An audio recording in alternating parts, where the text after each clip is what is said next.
Muy buena tarde a todos. Bienvenidos al taller práctico de diseño de estructuras con disipación y aislamiento sísmico de acuerdo con la norma técnica complementaria de 2023. Recordemos que en esta sesión número 48, en la segunda parte, vamos a continuar desarrollando el tema experiencias en México con el uso de aislamiento sísmico en la parte 4 y 5 y nos acompañan para abordar este tema el ingeniero Juan Martínez y el maestro Federico Alba, quienes, pues bueno, vamos a comenzar ahorita con el ingeniero Juan Martínez y posteriormente a las 5 retomamos con la sesión con el ingeniero Federico Alba.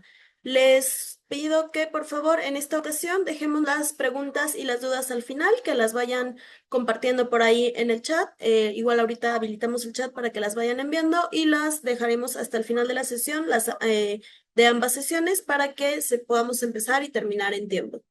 Bien, voy a presentar al ingeniero Juan Martínez, quien es ingeniero civil egresado de la Escuela Superior de Ingeniería y Arquitectura del Instituto Politécnico Nacional, con especialidad en supervisión técnica estructural y amplia experiencia en el diseño, análisis y evaluación de estructuras.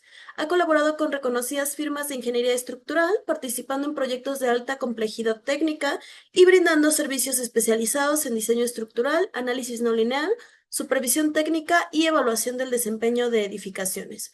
Es miembro del Colegio de Ingenieros Civiles de México, del Colegio de Ingenieros Civiles del Estado de México, de la Sociedad Mexicana de Ingeniería Sísmica y de la Sociedad Mexicana de Ingeniería Estructural, donde forma parte de los comités técnicos de mampostería y de edificios existentes. Se desempeña como coordinador y ponente del curso de actualización para directores responsables de obra y corresponsables impartido por el Centro de Actualización Profesional e Innovación Tecnológica del Colegio de Ingenieros Civiles de México.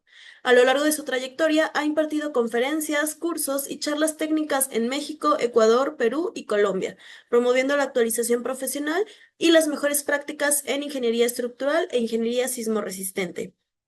En 2025 fundó CSE, Consultoría y Supervisión en Estructuras, firma especializada en servicios de ingeniería estructural, diseño, análisis no lineal, supervisión técnica e implementación de sistemas de protección sísmica.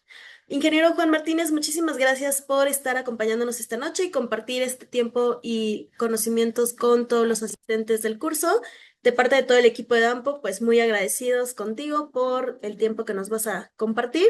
Y sin más, te cedo la palabra. Muchísimas gracias. Gracias. Bueno, pues vamos a empezar con esta pequeña plática que tenemos el día de hoy en estos 45 minutos que tengo para poder hablar de algunas de las experiencias que hemos tenido en la instalación de dispositivos de control, particularmente los aisladores sísmicos. Voy a empezar a compartir mi pantalla, no sin antes reiterar mi agradecimiento a Dampo, al equipo que siempre tienen a bien pues difundir el conocimiento y este gran esfuerzo que el día de hoy pues sigue vigente y que durante estas sesiones que ya pues ya llevan varios meses pues hemos venido hablando de diversos conceptos y pues bueno, el día de hoy cierra este bloque del tema del aislamiento sísmico, entonces vamos a culminar con este par de presentaciones, su servidor y más al ratito el maestro Federico Alba estará compartiendo algunas de las experiencias que hemos tenido en México con el uso del aislamiento sísmico.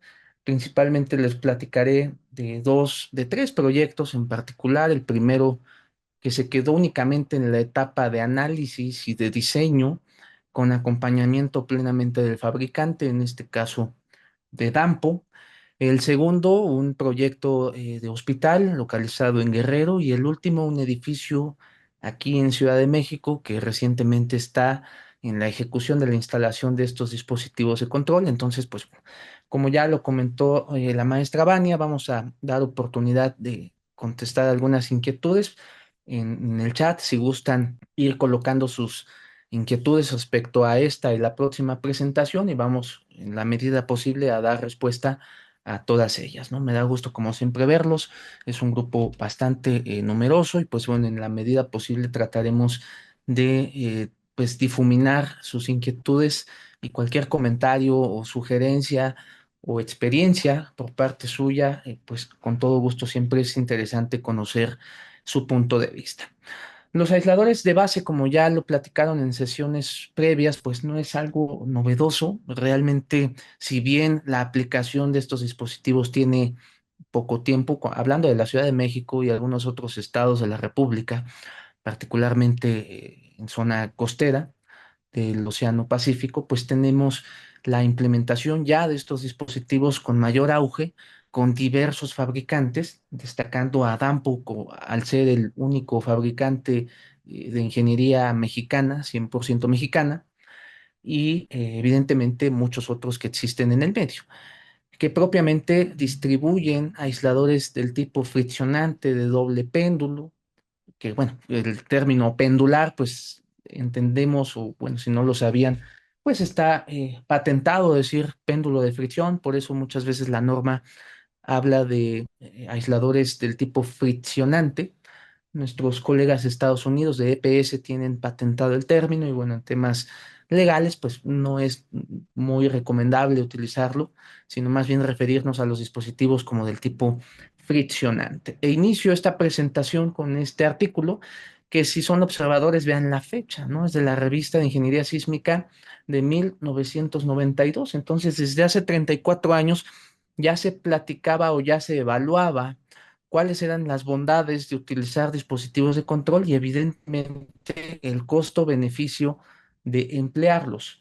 34 años después, podemos decir que los aisladores de base pues han tomado mayor relevancia, mayor preponderancia y obviamente una necesidad imperante de colocar o más bien de implementarlo en nuestros proyectos a reserva de que se lleven a la ejecución, ya que pues en la práctica, ustedes mejor que yo lo saben, pues hemos encontrado resistencia, incluso por parte del cliente, por parte de las propias instituciones de revisión de los proyectos, y ha sido un esfuerzo complicado, hablando en la Ciudad de México, del poder diseñar edificios con dispositivos de control, no por ello imposible, de tal suerte que ya hay muchos en la ciudad, no quizá el número esperado, pero poco a poco empieza a permear, aunque el proceso, ya lo vieron en alguna plática que tuvieron, por ejemplo, para ingresar un proyecto al instituto, pues es complicado, ¿no? El instituto, pues es un ente revisor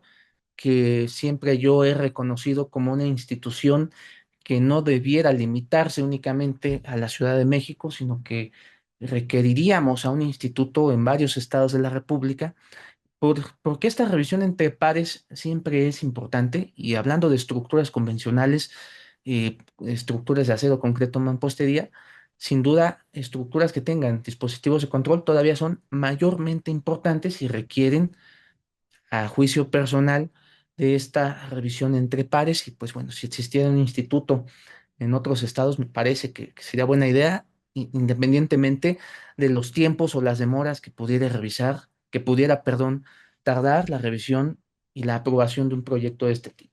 Entonces, tenemos este artículo a desglose completo. Aquí les dejo la liga en donde cuando le den clic, pues pueden acceder rápidamente al documento integral elaborado por la doctora Sonia Ruiz y Armando Sosa, en donde prácticamente es un análisis para estudiar edificios con dispositivos de control, en este caso una estructura con 5 niveles, en donde en aquel entonces se concluía algo que ya han visto durante la mayoría de sesiones que han tenido en este módulo. Con el aislamiento sísmico podemos disminuir los elementos mecánicos, en este caso las fuerzas de corte, pero en 1992 decía el artículo, se prevé un incremento aproximado del 6% en el costo de construcción. Evidentemente, con esta brecha que hemos tenido de 34 años, yo siempre les digo a mis clientes, y seguramente ustedes hacen lo propio o debieran hacerlo, y lo hemos entendido por particularmente el sismo del 2017 y ahora, hoy que hemos visto sucesos en otros países, me parece que la seguridad estructural no debiera ser motivo de discusión en términos de costo.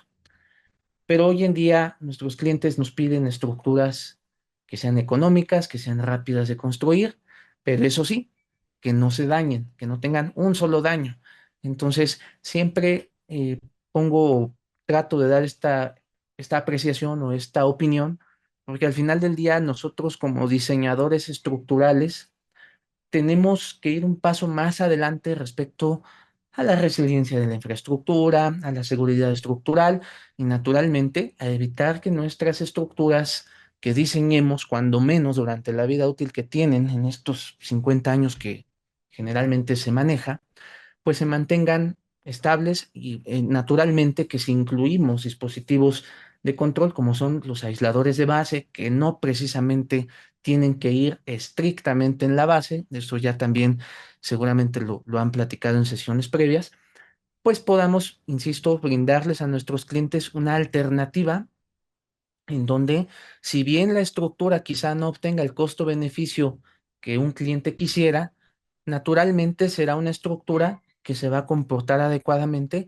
y que naturalmente no va a colapsar, que va a disipar energía por medio de los dispositivos histeréticos o en este caso los aisladores sísmicos que estamos proveyendo a nuestros proyectos estructurales. Entonces, vean ustedes, es una imagen, insisto, de hace 34 años y ya manejaban conceptos que en la ingeniería actual necesitamos para poder instalar este tipo de dispositivos.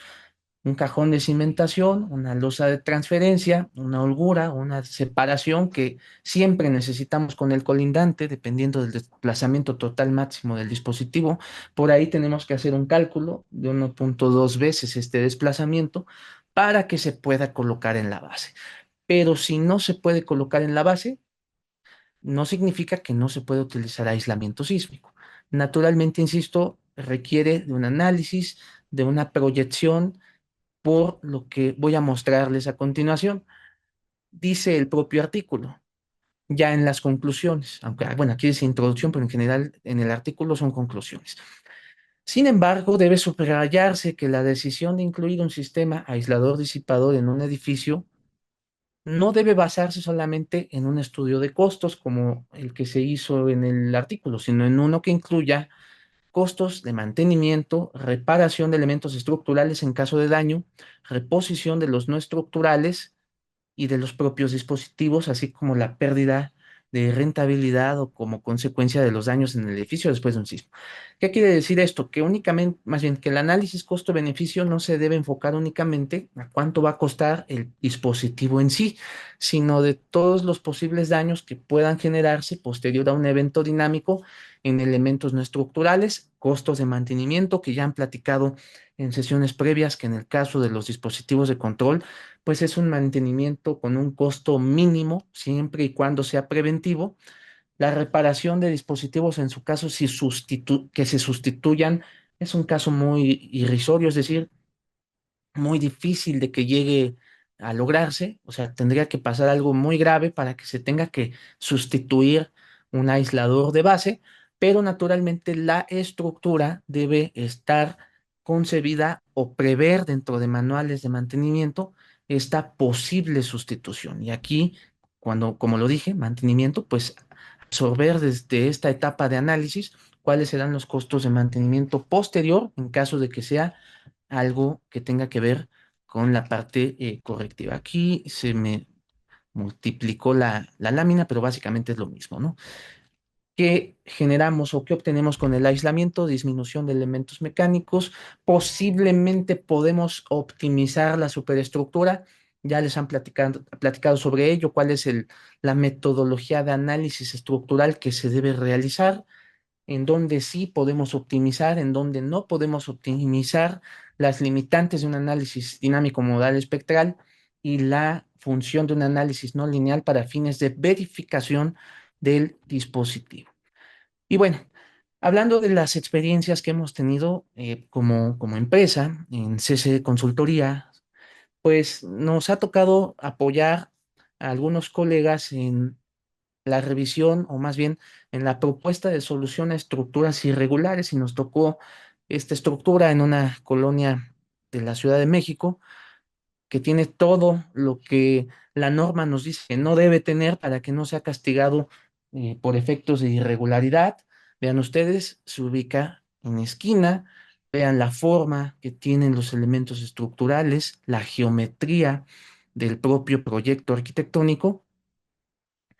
Y algo que nos han discutido mucho los arquitectos es que buscamos limitar con tantos castigos que actualmente tiene la norma de sismo, pues limitar de alguna manera el ingenio arquitectónico para poder conceptualizar estructuras. La respuesta es no, no se busca limitarlos, todo lo contrario, pero nosotros como ingenieros de la práctica estructural, de la ingeniería sísmica y estructural, pues debemos proponer soluciones que cuando ya una estructura convencional no puede resolver, optemos por tecnología que sí nos apoye a poder subsanar este tipo de casos, ¿no? Y de tal suerte que aquí lo que se propuso, pues fueron dispositivos en la base.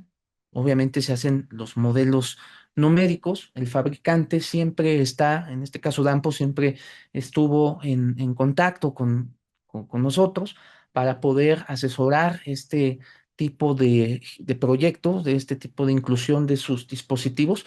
Y todos los fabricantes tienen pues esta bondad. Únicamente a nosotros como proyectistas nos toca acercarnos en primera para poder cumplir con lo que la propia norma de sismo nos pide respecto a toda la información técnica que el fabricante nos tiene que proporcionar respecto a la ficha técnica, a los ensayos, etcétera, etcétera, propiedades que se van a ingresar al modelo numérico, y con ello podemos llegar a este tipo de soluciones, incluyendo este tipo de dispositivos y, reitero, resolver estructuras naturalmente complejas como lo fue este proyecto que, bueno, lamentablemente pues ya no se llevó a cabo porque, insisto, existe resistencia a implementar estos dispositivos, y el cliente pues optó por colocar una solución distinta en donde se modificara el proyecto arquitectónico, y bueno, ya no se logró poder llevar a la práctica esta estructura.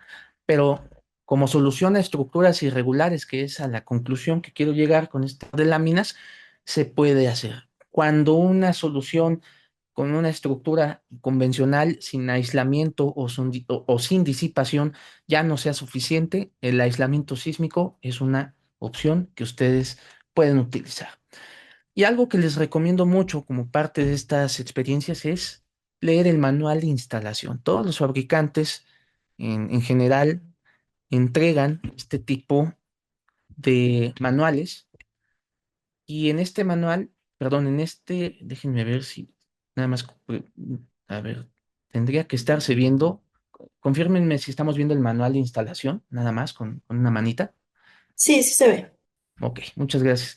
Bueno, en este manual de instalación, ¿qué viene? Pues los criterios de instalación. Y entonces, como experiencias en México o en la Ciudad de México y en un estado de la República, de lo que me he dado cuenta que adolecen nuestros colegas en la construcción es precisamente de poder colocar los dispositivos, sean BRBs o sean aisladores sísmicos.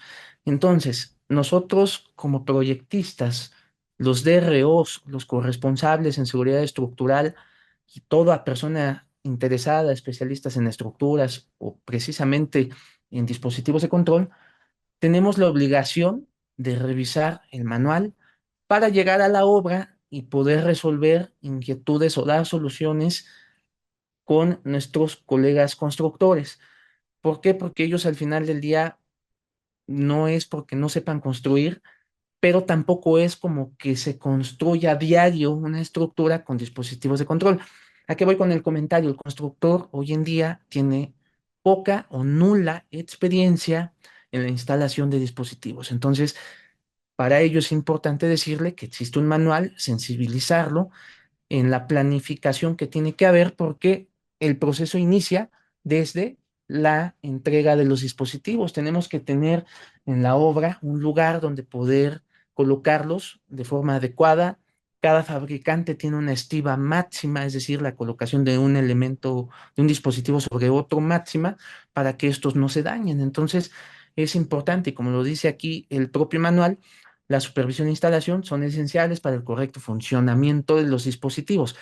Si no hay supervisión y si no hay una instalación adecuada, el dispositivo pierde garantía. Entonces, por ello, la parte ya de la ejecución de cualquier proyecto y de cualquier tipo de estructura es imprescindible verificar y colocar adecuadamente cada cosa. Entonces, en estos manuales viene, insisto, una guía. Ahorita vamos a platicar de algunas de estas fotografías.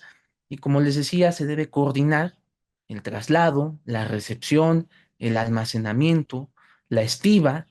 Entonces, es importantísimo que coordinemos esto y haya comunicación entre todas las partes, es decir, entre el fabricante, el residente de obra, el maestro de obra, para precisamente tener todo preparado, porque dentro de mis experiencias podría suceder que llegue a la obra los dispositivos y no haya la infraestructura para poder colocarlos en la zona, en una zona segura. Entonces, es importante que todo esto sea preventivo, ¿no? Y aquí viene mucha información, no la voy a leer por temas de tiempo, pero yo los invito a que lo lean. Esto está en línea. En la propia presentación les dejo una liga, únicamente dan clic y los lleva a descargar este documento en donde vienen ciertas preparaciones que debemos prever en campo. Esto, insisto, yo sugiero que sea preventivo porque cuando no generamos estas preparaciones es bien complicado y ahorita les podré platicar un poquito sobre ello. En temas de ubicación, pues tenemos que auxiliarnos de un ingeniero topógrafo o de una estación total o de un nivel automático para poder marcar el trazo de nuestro proyecto y ese trazo debe ser con mucha precisión, es decir, lo que no hacemos en estructuras convencionales, en estructuras con dispositivos de control, sí debemos cuidar toda la precisión en sentido X, en sentido Y y en el sentido Z para evitar alguna cuestión en la cual el dispositivo pueda funcionar de una forma equivocada, ¿no? Entonces, hay tolerancias de inclinación en la colocación, hay diversos componentes que debemos reconocer, ustedes ya los conocen mejor que yo, que en este caso son los componentes del fabricante, en este caso de Dampo, pero Magueva, por ejemplo, le habla de otra manera a las anclas, ¿no? Ellos le llaman dovelas, ¿no? Pero para nuestro entender son anclajes. Entonces, cada fabricante denomina a sus partes de sus dispositivos con una clasificación diferente. Entonces, son de las cosas que nosotros de inicio debemos identificar. Aquí viene un apartado muy pequeñito de izaje, pero como recomendaciones en la experiencia, pues naturalmente en la obra debemos contar con dispositivos, con grúas o con implementos que nos ayuden a desplazar el dispositivo y que naturalmente tengan la capacidad de levantarlos porque son dispositivos pesados. Entonces, esto también debe preverse durante la etapa de recepción de los dispositivos, ¿no? Y aquí viene mucha más información que, insisto, por temas de tiempo no la voy a ver a gran detalle, pero sí les pido por favor que la revisen. Cada fabricante tiene criterios diferentes de instalación y la norma técnica, al menos al día de hoy, salvo que alguno de ustedes me corrija, todavía no dice algo respecto al tema de la colocación o de la supervisión de la instalación de los dispositivos, sino que hace precisión de que debe existir un acompañamiento al 100% del fabricante. Entonces, como parte de estas experiencias, no instalen un dispositivo si no está presente el fabricante, porque también puede ser una de las causas para que el dispositivo pierda garantía en caso de que se haya colocado de forma incorrecta.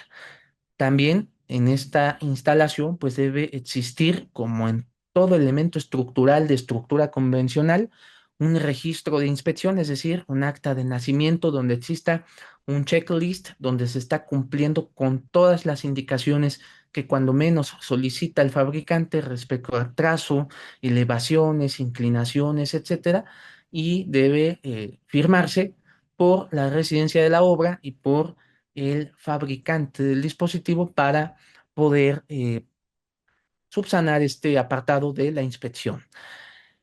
Les voy a platicar ahorita en un proyecto que se hizo, el que les comentaba al principio, en un hospital, porque ahí se utilizó una técnica muy diferente de instalación.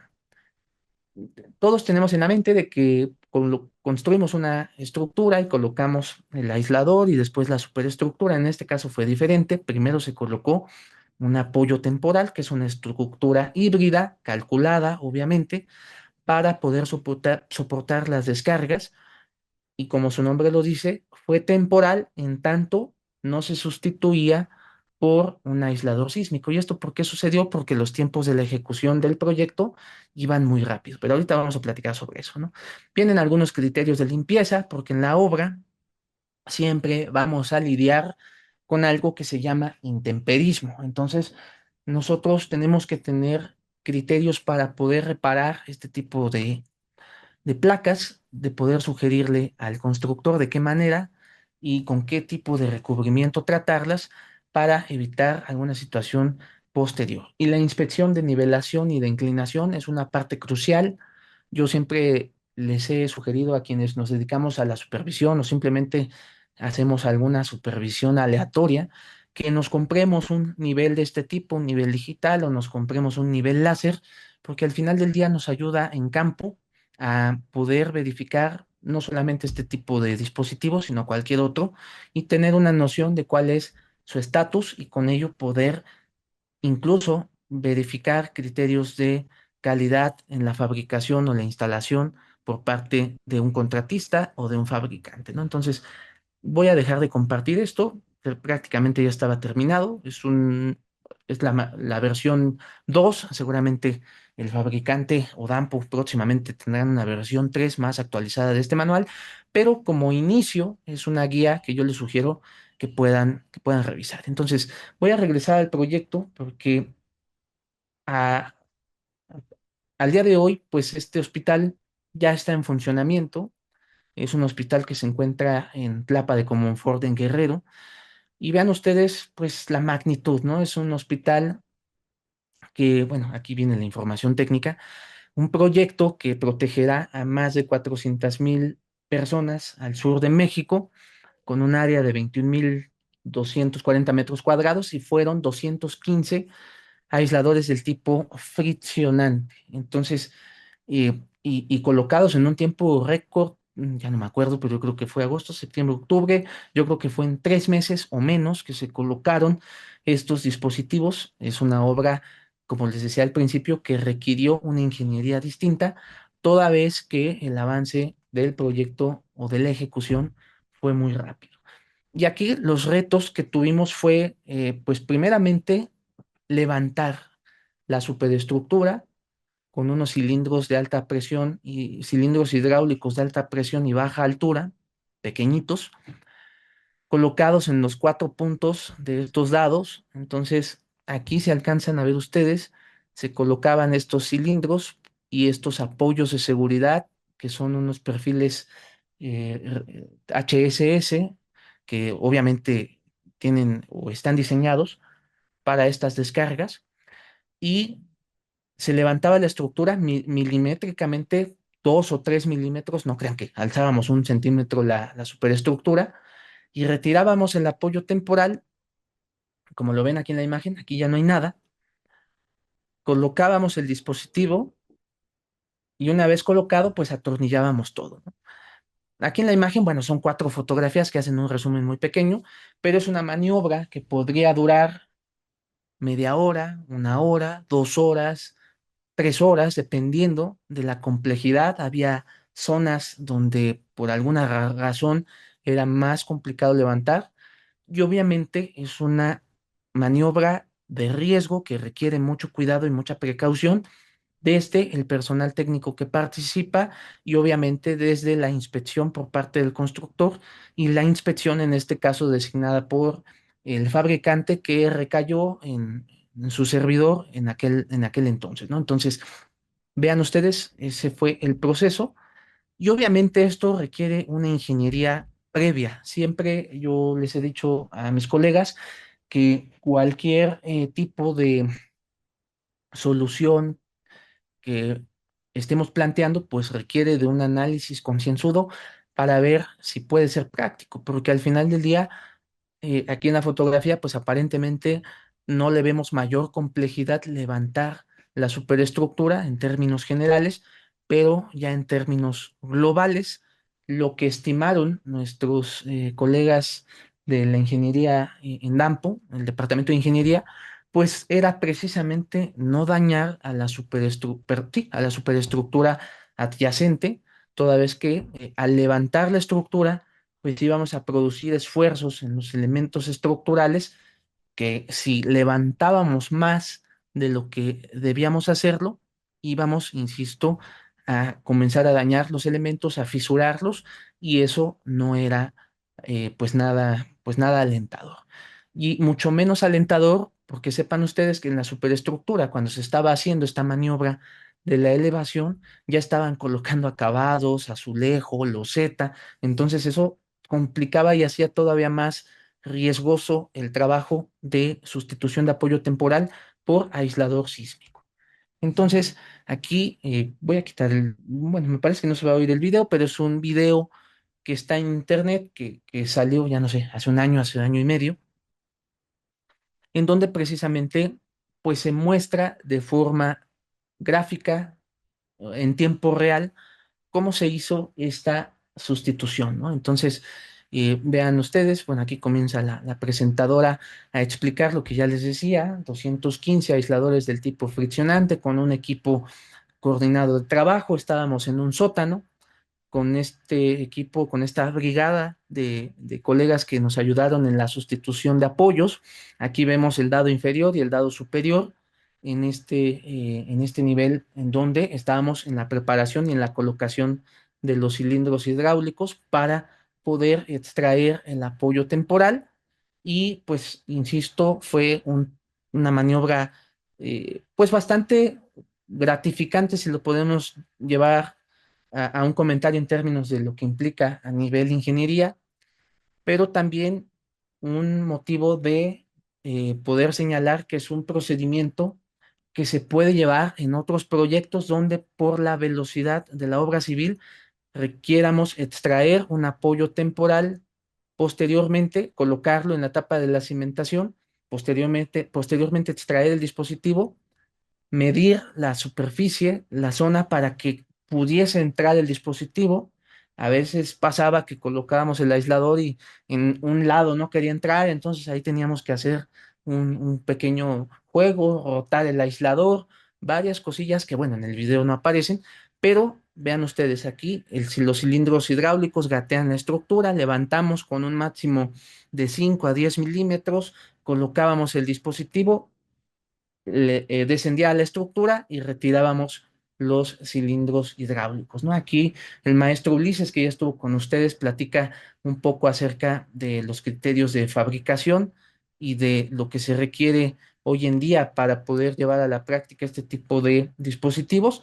Y la etapa final, pues, es la colocación, el retiro de estos cilindros, colocar la tornillería, apretarla muy bien, la inspección final, y una vez que estuvieron colocados los dispositivos en su conjunto, pues retirábamos las placas o los seguros para que el dispositivo quedara funcional. Respecto a la obra civil, como les decía, nosotros, ustedes, proyectistas, ROs, corresponsables, fabricantes, pues es imprescindible visitar el sitio. Imprescindible en el sentido de que debemos corroborar que pues lo que está plasmado en el proyecto estructural corresponda, y sobre todo la distribución del acero de refuerzo en los anclajes, porque muchas veces sucede ya en la práctica que queremos colocar la placa, o en este caso, en este proyecto requirió primero una placa porque sobre de ella se iba a colocar el apoyo temporal, y este detallado, pues a veces no está colocado conforme al proyecto. Entonces tenemos que hacer estas visitas de inspección. Si no está colocado en la posición correcta, pues tenemos que desamarrar. Por eso es importante las visitas previas. Y una vez que podemos ya corroborar que estos anclajes están cubiertos, cuando menos por un conjunto de barras de refuerzo, podemos colocar la placa, verificar los agujeros, porque estas placas ya vienen de taller. Entonces, si estos agujeros están mal barrenados, pues no vamos a poder apoyar, valga la redundancia, vamos a poder apoyar el apoyo temporal. Entonces, ¿qué hacíamos en esta visita en conjunto con en este caso, el apoyo de Seismic PS del doctor Carlos Méndez? Pues precisamente corroborar en una revisión entre pares que la placa cumpliera con lo que indica el proyecto o los planos de instalación de los dispositivos en lo que se refiere a la distancia entre los barrenos, la distancia al borde, la profundidad del barreno, que eso también es importante verificar, porque muchas veces hacen barrenos chaparritos en donde no entra el tornillo y bueno, ahí tenemos que hacer varios artificios en obra que se pueden hacer pero que no se recomiendan porque al final del día pues vamos perdiendo tiempo, ¿no? Entonces, una vez que ya corroboramos esta información, viene topografía, corrobora que en X, en Y y en Z esta placa esté correctamente instalada y posteriormente se puede proceder al colado de la misma. Aquí tenemos otras variables. Si se dan cuenta, pues es una zona expuesta al calor, a 35, 40 grados centígrados, y eso obliga a que durante la etapa del colado, pues tengamos mucha precaución en el vaciado del concreto, en el acomodo del concreto, pero también en el colado, perdón, en el curado del elemento estructural.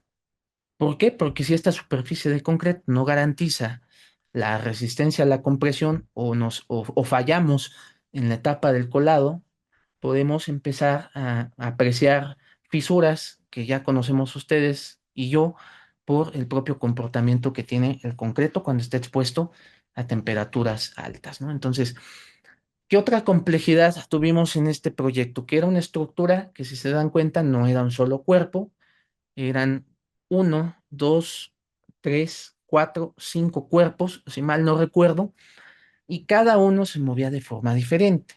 De tal suerte que si son observadores, aquí hay un solo dado, aquí hay un solo, aquí hay dos, pero aquí hay cuatro. Ujú, aquí hay cuatro, aquí hay dos, y aquí hay otros dos, etcétera. Entonces, ¿cuál es mi experiencia? Tener mucho cuidado en la instalación de dispositivos cuando tengamos grupos de dados y edificios diferentes, porque al final del día se van a mover de forma distinta y si el dado no está colocado de forma correcta desde origen, podemos causar durante ya la conceptualización global del proyecto, es decir, ya la construcción de la superestructura, podemos generar golpeteos entre los dados. Entonces, requiere de mucha precisión de la parte de la obra civil, de la parte de topografía, de la parte de la ejecución, es decir, de mucha, mucha supervisión en la instalación.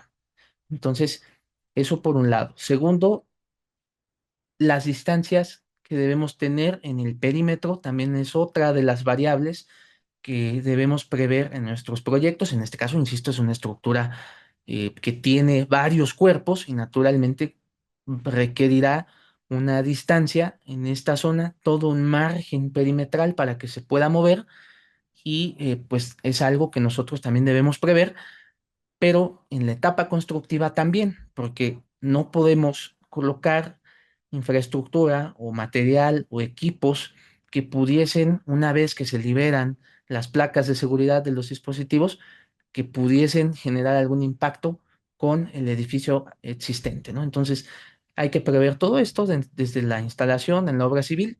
Esto es el sótano, el nivel de sótano, por eso ven puros cuadraditos, pero la obra al avanzar pues también requiere de estos acercamientos. Entonces, vean ustedes, en este caso, una vez que ya se colocó el apoyo temporal, colocábamos esta nueva placa de un espesor bastante importante y obviamente, aunque nosotros no inspeccionamos la obra civil, pues naturalmente tenemos que hacer una inspección visual de las soldaduras, que estos anclajes estén correctamente orientados, que esta soldadura cumpla con lo que dice la AWS en función del tamaño, más bien del diámetro del perno, que no tenga alguno de los defectos que ya platicaron en sesiones previas, falta de fusión, socavación, etcétera. Y una vez que corroboramos esto, pues bueno, procedemos a una inspección de la verticalidad y posteriormente, ya que damos palomita a todo esto, inicia la construcción de la superestructura. Entonces, el apoyo, el apoyo temporal está por aquí, va a quedar por aquí al centro y una vez que esto va avanzando, pues así se ve desde las alturas, ¿no? Empieza a trabajar todo lo que se refiere la superestructura y por ello se utilizaron estos apoyos temporales, porque si se dan cuenta, pues es un proyecto amplio y cuando esto ya está aquí sembrado y colado, la primera zona donde empezamos la instalación de dispositivos fue en este edificio. Empezamos, si mal no recuerdo, en este edificio, luego nos pasamos a estos de por acá y el último fue este de por aquí. ¿Con qué retos también nos enfrentamos? Con las inclemencias del tiempo. Nos tocó un huracán cuando estábamos instalando, entonces son cuestiones que ya viéndolo desde la parte de la ejecución requieren de mucha planeación.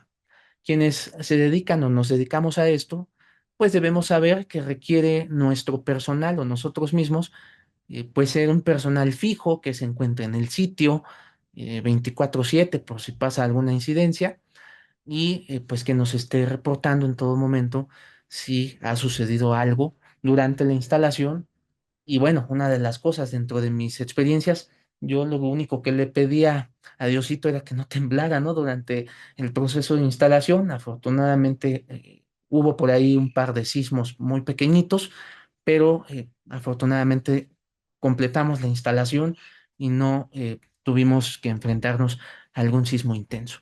Aquí ya se va construyendo la superestructura y mientras se construía la superestructura, nosotros estábamos aquí abajo, ¿no? Aquí, aquí de hecho era el acceso, si alcanzan a verlo. Bueno, la vista no es muy buena, pero aquí era la única rampa de acceso a este edificio, a este de por acá, y pensarían ustedes que también a este, pero no, teníamos que salir desde aquí y llegar hasta esta otra rampa de acceso para poder entrar al edificio y proceder con la instalación. La maniobra de llegada de los aisladores también era algo complejo porque teníamos los dispositivos en esta zona y teníamos que trasladarlos, hacer este, más o menos este recorrido para poderlos instalar por acá. Entonces, requiere una logística, una coordinación estricta con el constructor para saber de qué forma vamos a resolver toda esta maniobra logística y, y podamos salir en tiempo y en forma en este tipo de obras que son de alta complejidad y que se imaginarán quién lleva la coordinación actualmente pues, pues es una obra que es muy rápida, ¿no? Es muy veloz y naturalmente requiere que esta logística también en la instalación sea lo propio, ¿no? Entonces aquí dos fotografías un poquito más a detalle del retiro de los apoyos temporales. Se alcanzan a ver, digo, aquí se ve exagerado, pero en realidad eran 3 o 4 milímetros, pero vean la interfaz o el espacio que hay entre la placa del apoyo temporal y la superestructura. Realmente era algo pequeño y en la instalación, pues tenemos que prever las zonas donde se colocaban estas placas o estos pedazos de acero, más el cilindro hidráulico, más unas pequeñas plaquitas que nos hacían la función de calzas, porque si nosotros colocábamos estas plaquitas, no me acuerdo cómo le decíamos quesos, si colocábamos estos quesos más hacia la orilla del dado, corríamos el riesgo que una vez que levantábamos la estructura, rompiéramos todo esto. Entonces, por eso la supervisión en la instalación se vuelve algo muy importante, designar a una persona. Si ustedes como proyectistas llevan algún proyecto de este tipo, les sugiero que designen a alguien que pueda estar presente en este tipo de maniobras en caso de que se requiera, si no, pues obviamente no es necesario, porque si es una maniobra de riesgo, de complejidad, pero que se puede efectuar.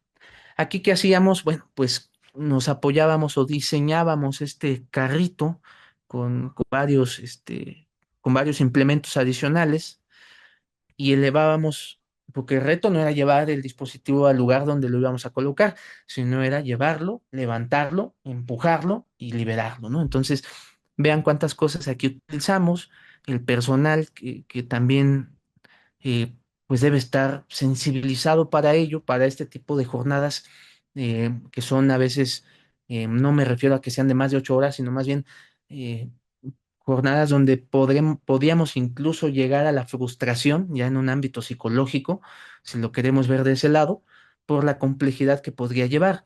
Al estar en un sótano, estábamos en un espacio confinado, en donde teníamos que salir cada hora a ventilarnos, a respirar, precisamente por eso, ¿no? Que estábamos en un espacio confinado y era otra de las limitantes, ¿no? Imagínense cada hora salir a oxigenarnos un 10 o 15 minutos, si sumábamos tiempos, pues ya se iba haciendo un poquito más complicado el término de la jornada, ¿no? Entonces, aquí, ¿qué hacíamos? Pues colocábamos el dispositivo por medio de estas eslingas y de forma manual jalábamos el dispositivo y lográbamos colocarlo en su posición final.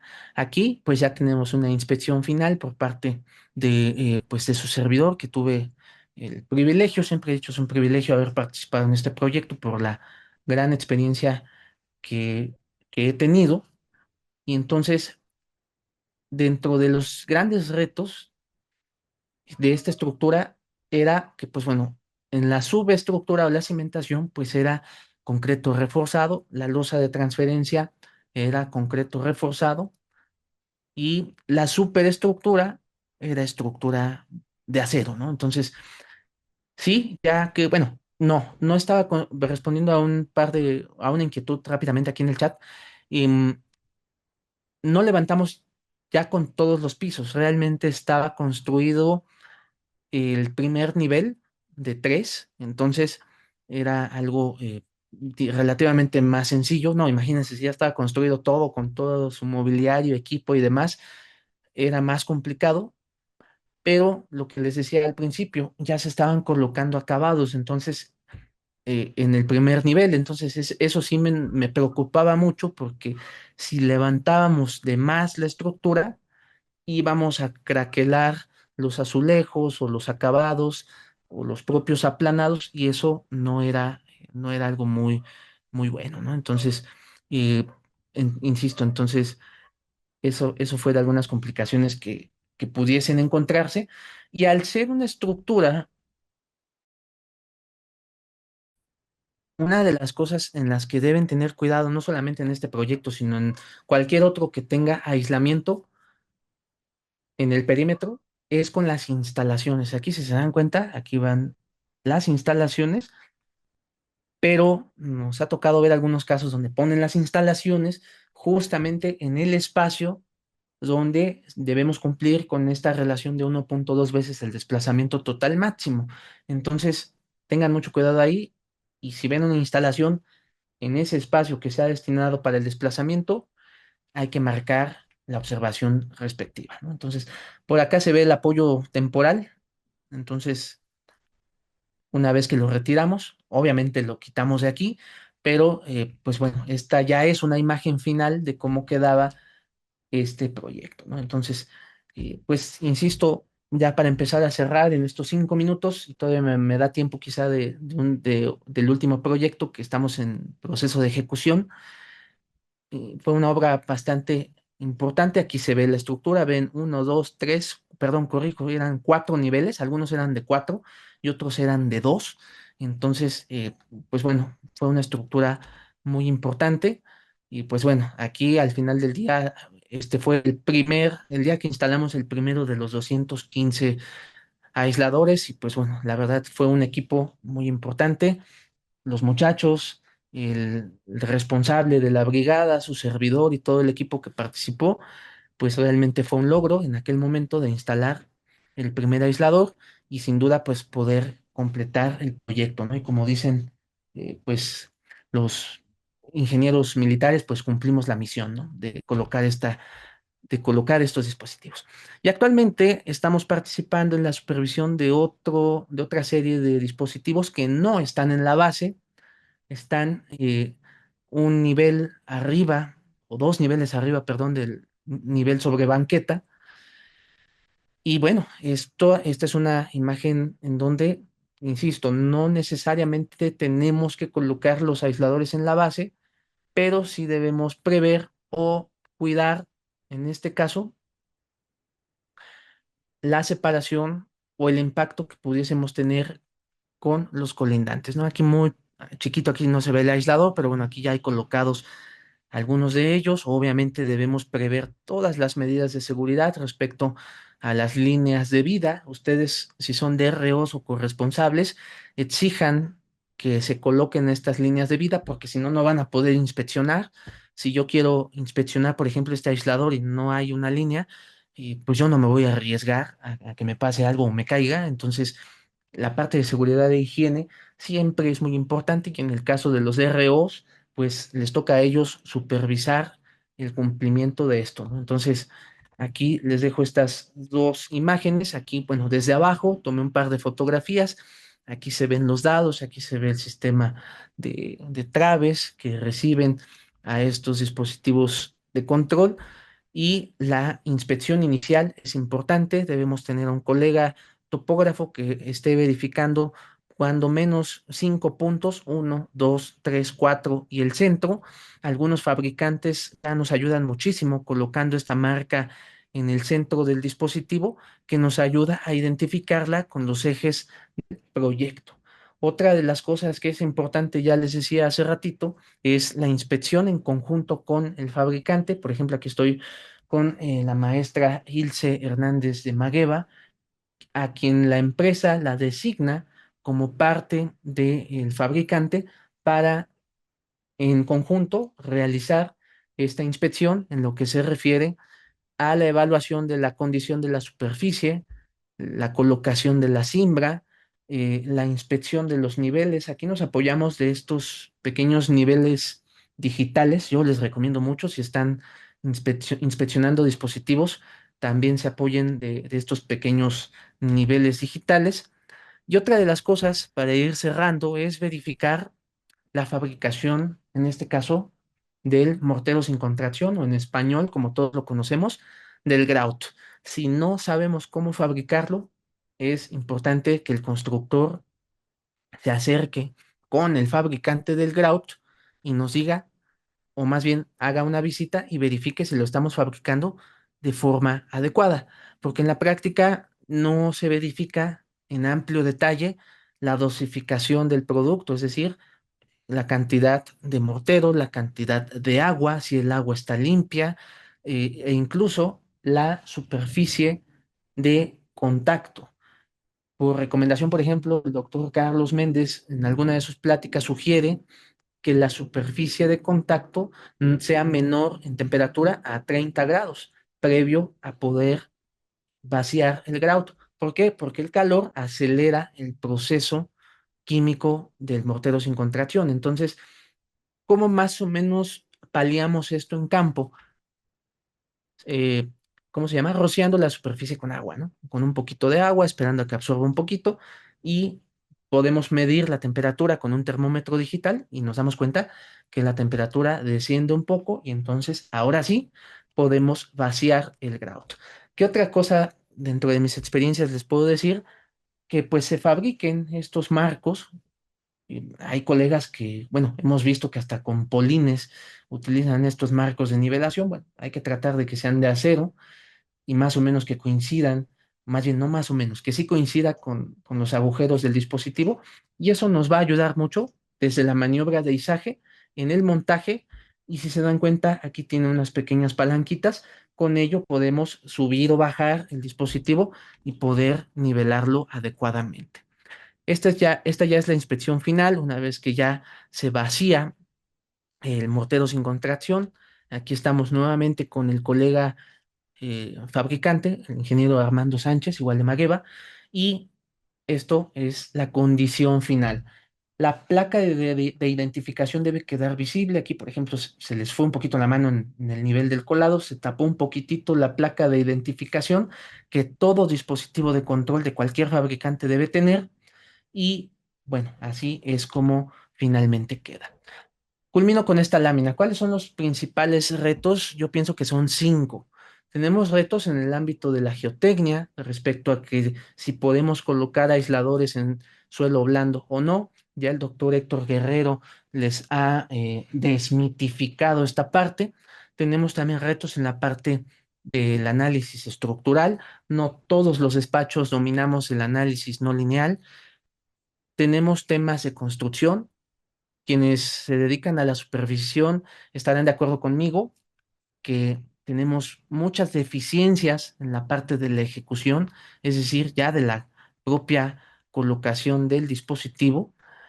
Normativos, bueno, la norma se va a ir actualizando y en 2029 o 2030 tendremos una nueva versión de la norma técnica complementaria, entonces se va a ir actualizando y tenemos incluso restricciones normativas respecto a las pruebas y aceptación de los dispositivos antes de que ustedes coloquen un solo aislador en su proyecto, corroboren que tiene certificación, que tiene ensayos, que la empresa tiene un prestigio adecuado, que cumpla con los estándares internacionales para poder colocarlo y no adquirir problemas como pueden derivarse de colocar dispositivos que no cuentan con acreditaciones de este tipo. Y lamentablemente en México hay fabricantes que no tienen certificación y que fabrican, diseñan e instalan este tipo de dispositivos.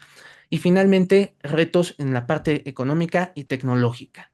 Requerimos personal especializado, es decir, de ustedes, de ROs, corresponsables, proyectistas, especialistas, supervisores, residentes de obra, constructores, que estemos familiarizados con el tema, con el concepto, con la instalación, con la supervisión para poder llegar a buen puerto. Y obviamente siempre con el respaldo del fabricante. Y en ese sentido, me parece que Dampo siempre ha brindado esa apertura, esa cercanía con todos nosotros, de poder asistir a sus ensayos. Este curso, este propio taller es un acercamiento precisamente para que ustedes y todos nosotros estemos capacitados y actualizados.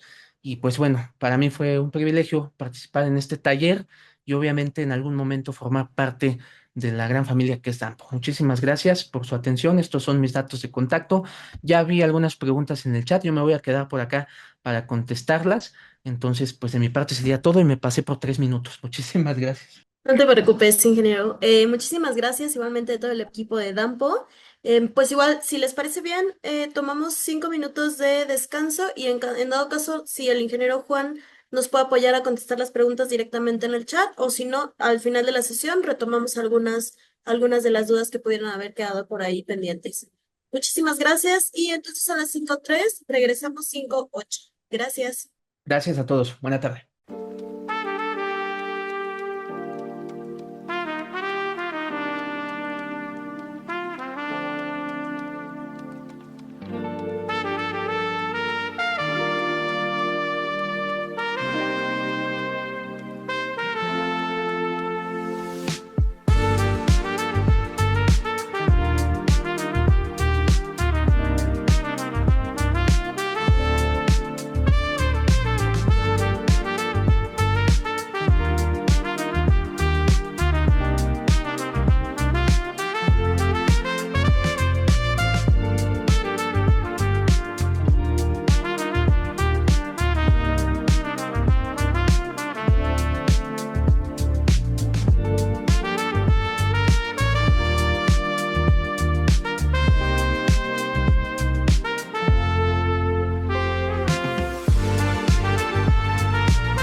Listo, pues ya nos encontramos de regreso.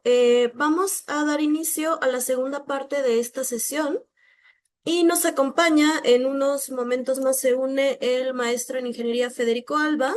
Voy a presentarlo y posteriormente, pues bueno, él se unirá en unos minutos. Nos acompaña igual una persona más de su equipo para que inicie su presentación. Sin embargo, lo presento ahora. El maestro en ingeniería Federico Alba es ingeniero civil por la Universidad Panamericana, tiene estudios de maestría en la UNAM, cursó una estancia de investigación en la Universidad Técnica de Lisboa y terminó el programa de alta dirección en el Instituto Panamericano de Alta Dirección de Empresa. A partir de 2005 ha tenido actividad docente y exposiciones en congresos nacionales e internacionales. Dedica la mayor parte de su tiempo a la dirección general de ALBA Proyecto Estructural, una empresa líder a nivel nacional en la elaboración de proyecto estructural, donde como CEO lidera la oficina de Guadalajara y Ciudad de México, que con más de 90 colaboradores a su cargo ha participado en proyectos muy importantes a lo largo de todo México, Estados Unidos y Latinoamérica. Tiene el cargo de presidente ejecutivo de la empresa Seismos Engineering and Research, empresa líder en la implementación de disipación de energía y análisis no lineales en la ingeniería estructural.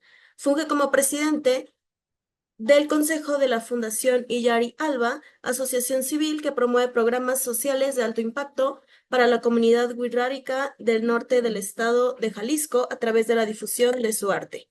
Pues bueno, en un momento más recibimos por acá al maestro Federico Alba y para iniciar la presentación nos acompaña el maestro en ingeniería Carlos Esteban Hernández Briceño, quien es director de proyectos especiales en Alba Proyecto Estructural, maestro en ingeniería sísmica y diseño estructural con más de 12 años de experiencia en el desarrollo y diseño de proyectos de ingeniería estructural. A lo largo de su trayectoria profesional ha participado en el desarrollo de proyectos de alta complejidad, incluyendo terminales aeroportuarias, estadios, puentes, vehiculares y edificios de gran altura, así como diversos proyectos desarrollados en Estados Unidos y Latinoamérica. Su experiencia combina el análisis, diseño y desarrollo de soluciones estructurales para proyectos de gran escala, con especial énfasis en el desempeño estructural y la ingeniería sísmica. Actualmente, como director de proyectos especiales, participa en la dirección y supervisión de proyectos estratégicos, contribuyendo al desarrollo de soluciones innovadoras y técnicamente eficientes dentro de la práctica de ingeniería estructural. Muchísimas gracias, ingeniero Carlos Esteban, por el apoyo y pues me parece que ya ahora estás como coanfitrión, ya podrías compartir sin ningún problema. Muchísimas gracias. Perfecto. Pues muchas gracias a todos por su tiempo y estar aquí presentes. Nosotros les vamos a hablar de nuestra experiencia en el uso de aisladores sísmicos en dos proyectos en los que hemos participado y que se elaboraron y ya están trabajando actualmente. Entonces, iniciamos la presentación y al final, si es necesario, dejamos espacio para dudas y preguntas. Entonces, bueno, hablamos de los aisladores de base. Creo que ya muchos tienen contexto de cómo funcionan los aisladores de base, qué son.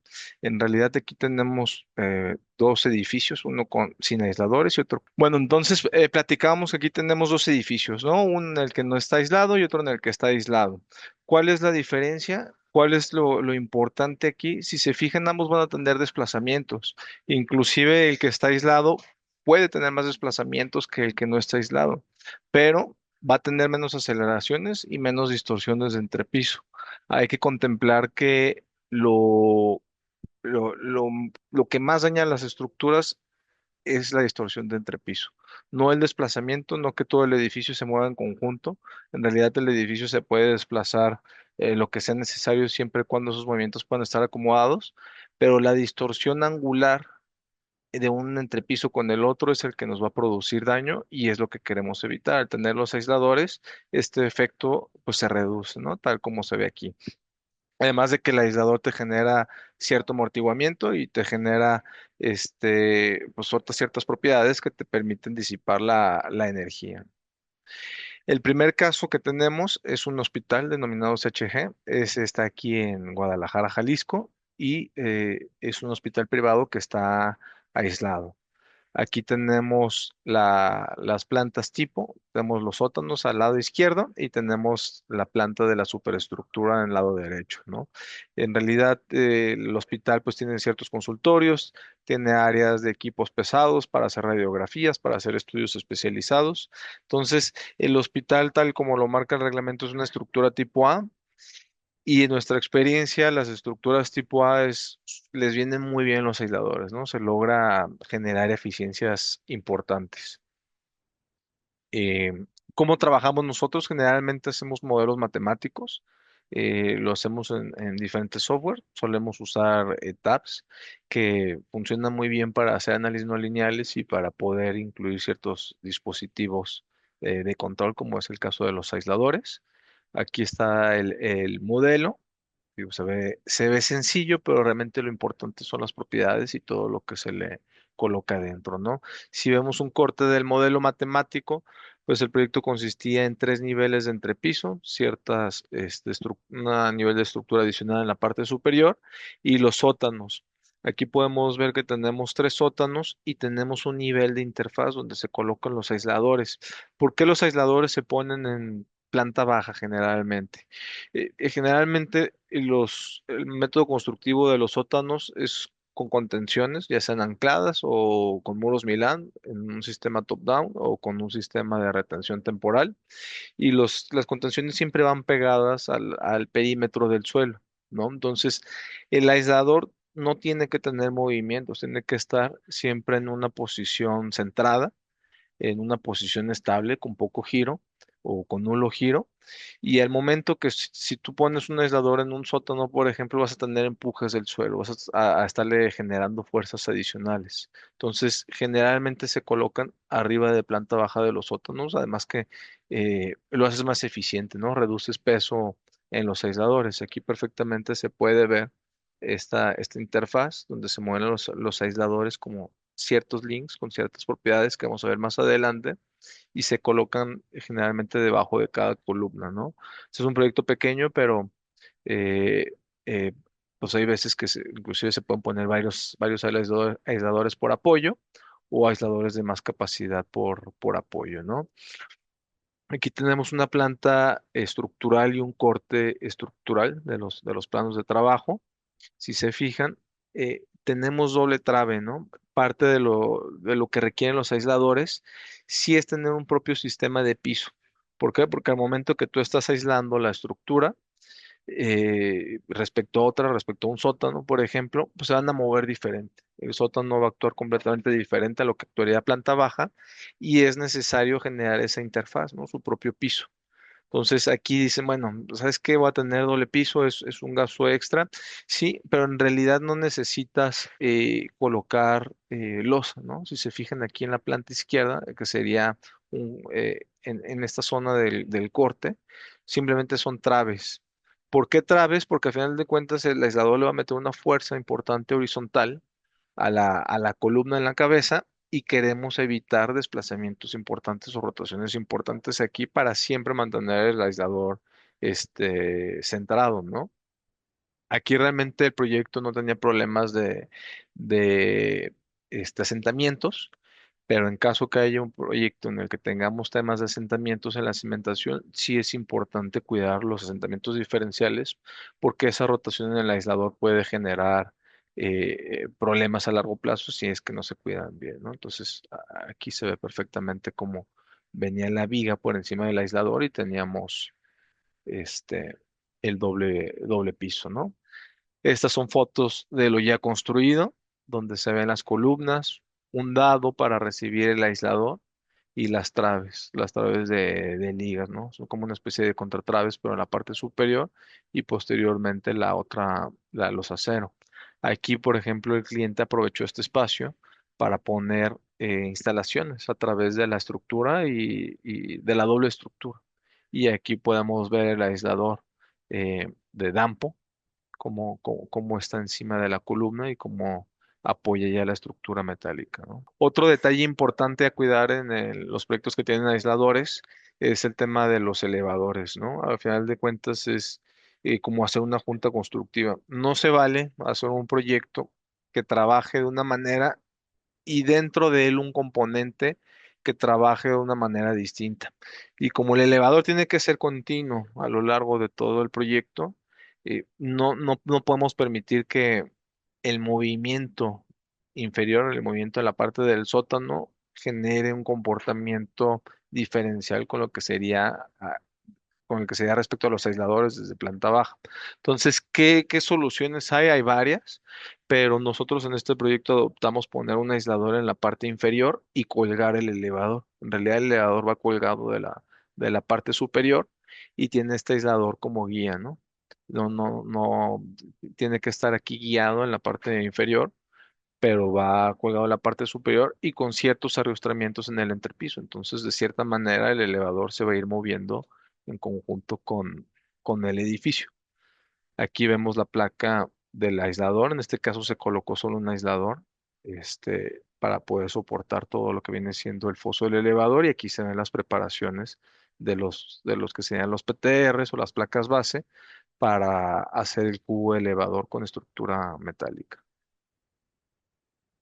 ¿Qué es lo que pasa con los aisladores? Bueno, pues en realidad nos permiten reducir el espectro con el amortiguamiento que genera y nos permite llevar el proyecto a la rama descendente. Es decir, si nosotros tenemos el periodo del suelo, que aquí podemos ver eh, eh, para este proyecto, que la meseta está en menos de un segundo, prácticamente en 0,5 segundos, y nosotros tenemos un edificio muy rígido, que en este caso 3 pisos, pues más o menos nos daría este periodo, pues caeríamos en la meseta, es decir, le meteríamos mucha fuerza sísmica innecesaria, ¿no? Entonces, algo muy práctico que te permite hacer los aisladores, es decir, yo flexibilizo la estructura y yo la puedo llevar a la rama descendente. Entonces vean cuánto cambio hay aquí, por favor noten cuánto cambio hay de pasar de un segundo o menos de un segundo, por ejemplo en la meseta punto 9, a realmente llevarlo 2 segundos, ¿no? Que es un aislador que no requiere tanta capacidad. O sea, básicamente te vas a 9 veces, 8 veces la fuerza, lo que lo puedes reducir simplemente por usar el aislador, ¿no? Hay proyectos con ciertas complicaciones, como por ejemplo en la zona del lago, que a lo mejor tienes la meseta en periodos de 2, 3 segundos y el aislador, pues tienes que arrastrarlo todavía más que eso, ¿no? Entonces, cuando las mesetas son cortas y son para periodos cortos, pues realmente funciona muy bien. El otro tema es que para los aisladores, se tiene que diseñar para que quede en ocupación inmediata. ¿Por qué? Porque es un dispositivo de control. No queremos, o la premisa del dispositivo de control es que la estructura no se dañe, ¿no? Si no, pues la haríamos de manera tradicional. Y ahí está el caso de Japón, donde han empleado muchos aisladores, donde los hospitales usan aisladores. ¿Por qué? Porque a lo mejor ya haces la estructura resistente, ¿no? A lo mejor la estructura ya tiene poco daño, pero luego también tienes daños de contenidos. Entonces, estás en un hospital y te sacude todos los interiores, tienes daños en plafones, tienes daños en instalaciones y también tienes daños en zonas de quirófanos o descalibres de equipos. Entonces, la estructura que queda operable, pero lo del interior no, y el hospital ya pierde su funcionalidad. Entonces, hay videos inclusive de hospitales, en otras partes del mundo, en Japón, por ejemplo, donde se ha visto que han estado en operaciones en quirófano en tiempo real, ocurre un temblor y el aislador te da tan poco movimiento diferencial que le permite a los doctores seguir operando sin interrumpir la operación. Entonces, pues eso, digo, qué mala suerte para quien está con una operación a corazón abierto durante un sismo, pero pues te permite seguir sin interrupciones, ¿no? ¿Qué es lo que se hace con el aislador? Pues una, como decíamos, es llevarlo a la rama descendente del espectro y dos, generar amortiguamiento. ¿Dónde se genera el amortiguamiento? A partir del periodo aislado. O sea, por ejemplo, aquí en este caso fue abajito de los 2 segundos y a partir de aquí tenemos una consideración importante del espectro, ¿no? O sea, tenemos amortiguamientos de 30%. Generalmente se alcanzan rangos del 25-30% con los aisladores. ¿Qué hay que hacer? Pues realmente sí es un proceso interactivo. La verdad es que dan por hecho muy buenas tareas, dando cursos, dando conferencias, tratando de esparcir el conocimiento de este tipo de dispositivos de control. Por ahí en su página puedan encontrar varios cursos de cómo aplicarlos para iniciar en esto. Eh, pero al final de cuentas hay que hacer ciertas interacciones, hay que revisar que los aisladores no tengan tensiones, hay que revisar que los desplazamientos sean adecuados, hay que revisar la diferencia de periodos entre la estructura aislada y la estructura no aislada, para al final de cuentas llegar con el dispositivo indicado. Y pareciera muy fácil cuando ya lo tienes resuelto, pero detrás de esto hay muchas interacciones y detrás de esto hay mucho trabajo.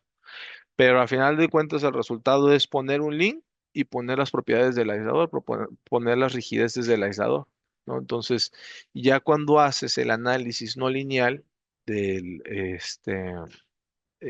por lo menos mm, considerando la no linealidad de estos dispositivos, pues el proyecto ya te genera ese amortiguamiento, ¿no?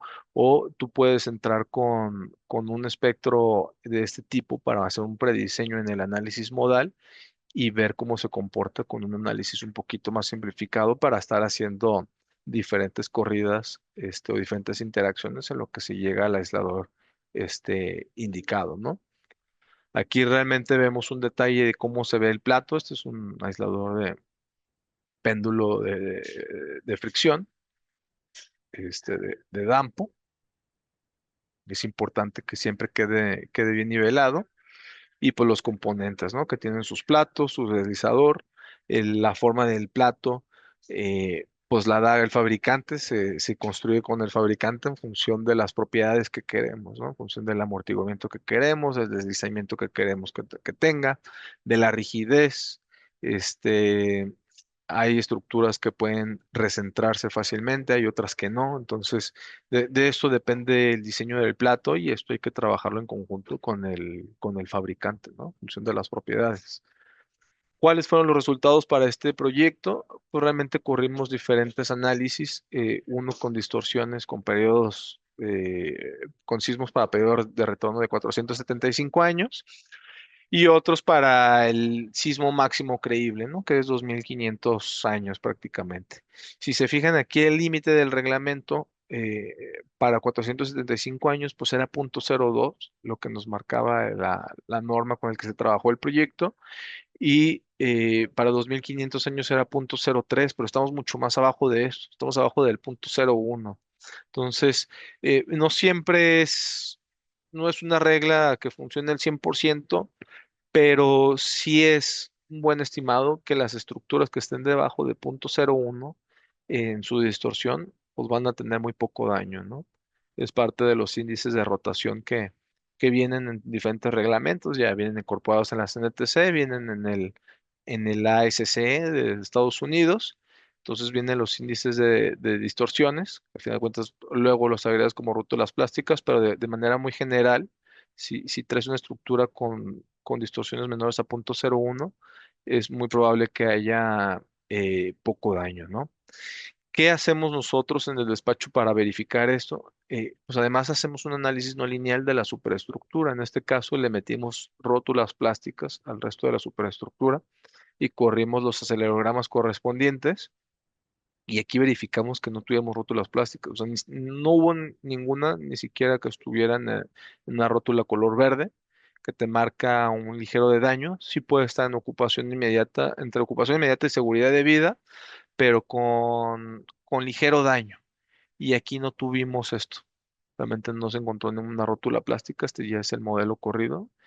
Entonces, se garantiza que el edificio queda en ocupación inmediata sin ningún daño bajo el sismo de mayor intensidad que pudiera existir en 2500 años.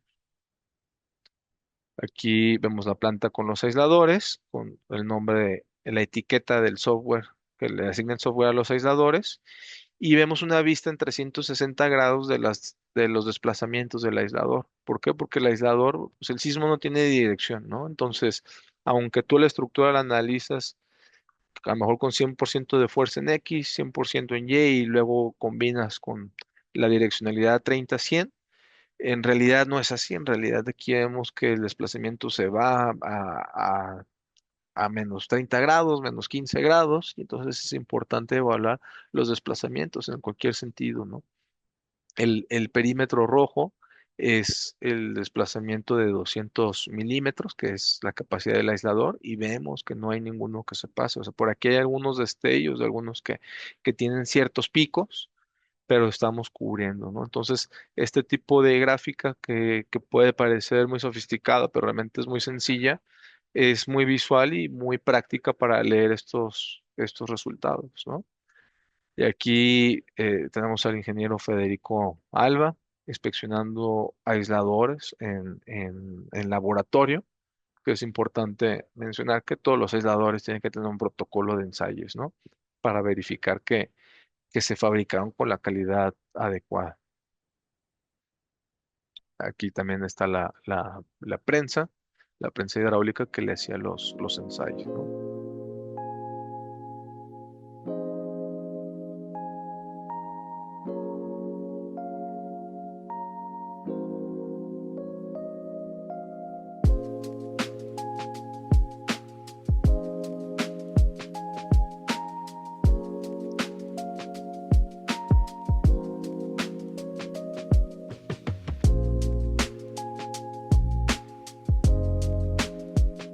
Y bueno, ahí terminó el ensayo. Realmente después de eso hay que tomar datos, hay que tomar desplazamientos, hay que tomar la posición de recentrado que quedó en el aislador y hacer los ciclos necesarios que te marca la norma, ¿no? Entonces, hay normas para ensayos de los aisladores. Hay algunas europeas, hay algunas americanas, algunas más estrictas que otras. Pues al final de cuentas, eso hay que revisarlo con el proveedor de los aisladores siempre, establecer el estándar de normas que se va a aplicar o el estándar de normas que aplica el proveedor, y sí tener cuidado, ¿no? Que a lo mejor a veces por usar productos que pueden ser un poco más económicos no se cumplen ciertos protocolos de revisión que son importantes porque pues los aisladores es la base de todo, ¿no? Si falla un aislador, pues realmente podemos tener serias complicaciones en el proyecto, ¿no? Y aquí, por ejemplo, tenemos gráficas. Estas gráficas están muy interesantes porque nos muestran, las rayitas azules son las tensiones, indican tensiones de 0 a 50, y lo que viene siendo la barra en rosita son compresiones. Entonces, las líneas negras son diferentes estados de combinaciones de carga, diferentes estados en el paso del tiempo de los análisis que se hacen, y se indican si tienen compresiones o tensiones. Realmente el aislador no puede soportar tensiones. ¿Por qué? Porque este, por ejemplo, que es de plato, que es de fricción, pues se levanta. Se levanta, intenta hacer un volteo y tiene un impacto importante al momento que regresa, ¿no? Hay aisladores de núcleo de plomo que resisten ciertas tensiones, pero se puede dañar si tienen tensiones. Entonces, una limitante de los aisladores es tener la configuración para que no haya tensiones. Y esto es lo que muchas veces les va a dictar en el proyecto.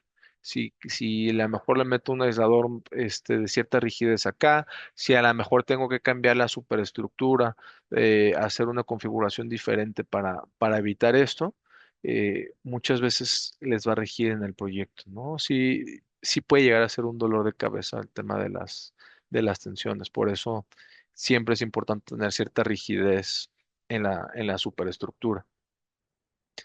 Y bueno, hasta ahí es el proyecto del hospital. Tenemos otro proyecto que se acaba de inaugurar hace poco aquí en Guadalajara. De hecho, se inauguró prácticamente para el Mundial. Aquí vemos que le pusieron sus rótulas para adornarlo para el Mundial. Y es un puente muy bonito, una de las avenidas más importantes de Guadalajara, que tiene un diseño arquitectónico muy peculiar en las columnas. Aquí realmente vemos las columnas como tienen esta geometría compleja, ¿no? Parte de esa geometría fue lo que nos llevó a adoptar como solución los aisladores, ¿no? Que aquí se ven que están entre la columna y la trave cajón metálica. Realmente primero se hace la ingeniería básica y me parece que ya está entrando el ingeniero Federico Alba para que pueda continuar con la presentación. Hola, buenas tardes. ¿Qué tal, Fede? Buenas tardes. ¿Cómo ¿Qué tal? están? Buenas tardes. Buenas tardes a todos. Empiezo con una gran disculpa, pero la verdad estaban en manos técnicamente mucho mejores que yo. Esteban es el director de proyectos especiales aquí de Alba y el encargado de todos los proyectos que usan estas tecnologías.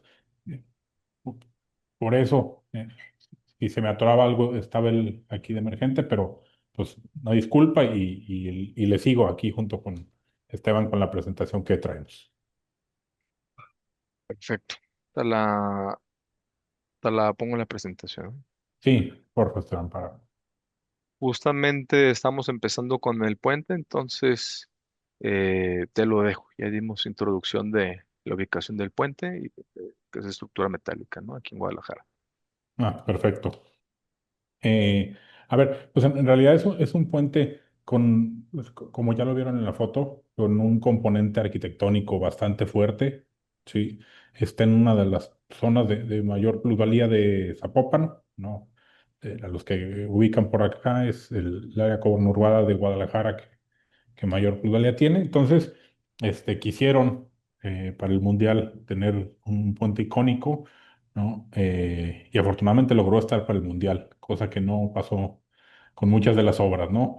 Este, entonces, ¿qué hicimos, no? La realidad es que para esta vuelta izquierda y con las características que se tenía, los elementos, sobre todo hablando del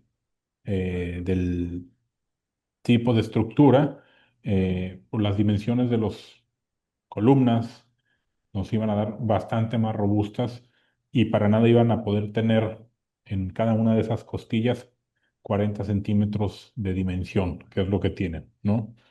Cada una de esas columnas que se ve ahí es una L de 40 por 1,20 eh, y, y esa L al final se le genera una especie de ábaco para darle el área necesaria para que cada uno de los aisladores se siente, ¿no? Eh, entonces, como ustedes saben, a la hora que le metemos esos aisladores, la demanda de esas columnas baja y sobre todo nos da la facilidad de tener todo un ente, un comportamiento rígido deformándose ahí arriba, ¿no? Dale, si quieres, Esteban. Sí.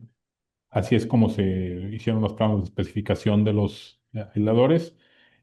Había un detalle bastante particular, si quieres, regresate una. Eh, como es un puente, es una vuelta izquierda, ¿no? Y tiene que tener el bombeo de toda vuelta, de toda curva. Cada uno de los bancos de apoyo entre el aislador y el puente tuvo que ser diferente, ¿no? Llevó un trabajo bastante preciso para que esos que se ven aquí, señalar los banquitos de apoyo de placas, esos que se ven aquí, pues cada uno fue hecho a mano para cada uno de los apoyos porque tenía diferente elevación y diferente altura entre la base de la trave cajón y el nivel superior del aislador. Sí.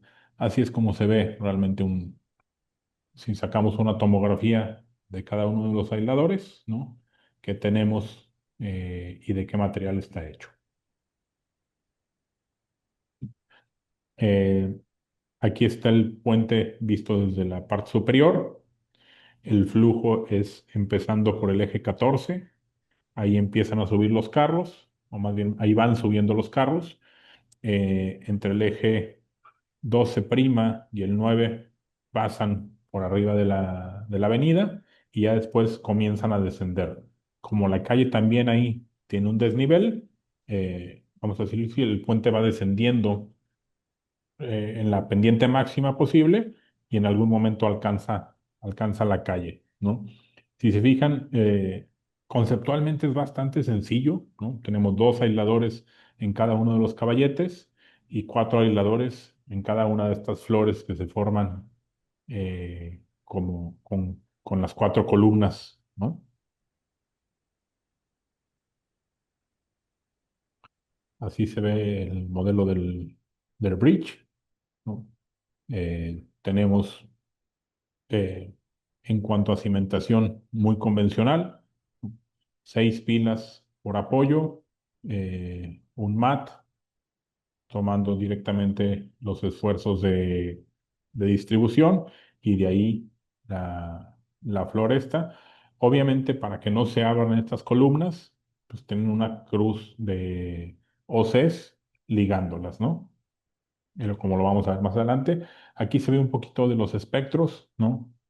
Los espectros con diferentes niveles de amortiguamiento, ¿no? Tanto el original como el amortiguado y los espectros de desplazamiento, ¿no? Y cada vez pues es más común, afortunadamente, el uso de los mismos, eh, porque nos habla bastante más de hacia dónde tenemos que mandar el comportamiento de la estructura si queremos controlar las deformaciones, ¿no? ¿Sí? Un poquito de características, ¿no? De cómo definimos los aisladores en el bridge, ¿no? Son, a fin de cuentas, los links. Eh, Creo que aquí no me voy a detener mucho, ¿no? De seguro a lo largo de todo el curso ya han platicado un poquito de esto, ¿no? ¿Y por qué aislarlo, no? Entonces, la realidad es que nosotros, este puente, y así fue la petición, requerían un desempeño de ocupación inmediata en el sismo de diseño, ¿sí? Eh, un apoyo con geometría compleja, como ya lo dijimos. Esta foto es bastante buena para analizar eso, ¿no? Y en este tipo de estructuras con geometrías tan caprichosas, la realidad es que si tú no lo dejas elástico, pues tienes poca certeza si quieres garantizar ductilidad, ¿no? Eh, el apoyo inclinado por simple gravitacional ya tiene cargas fuertes inducidas. Eh, la disminución, ya lo había comentado, de las fuerzas sísmicas permite tener un apoyo más esbelto. eh, y normalmente un puente con apoyos tradicionales requeriría neoprenos y topes sísmicos, ¿no? Si se fijan, en ese sentido, la conexión entre la parte superior y la parte inferior del puente es mucho más limpia, ¿no? Eh, Aquí en ese sentido, creo que sí tenemos que agradecerles a los arquitectos que nos sigan metiendo en broncas, ¿no? En ese sentido, que nos empujen y que nos hagan pensar cómo no poner un tope sísmico en una estructura, ¿sale? Para que se vea mucho más bonita, pero que siga siendo igual de segura, ¿sí? Parte de la fabricación, ¿no? Aquí hay dos cosas fabulosas. Lo primero es la trave cajón, ¿no?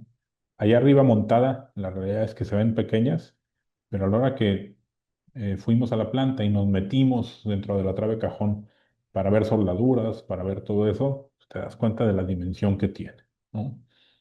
Y la placa base esa que se ve a la izquierda, la verdad es que es una belleza, ¿no? Ahí es un trabajo bastante bien hecho por Acesta, el fabricante.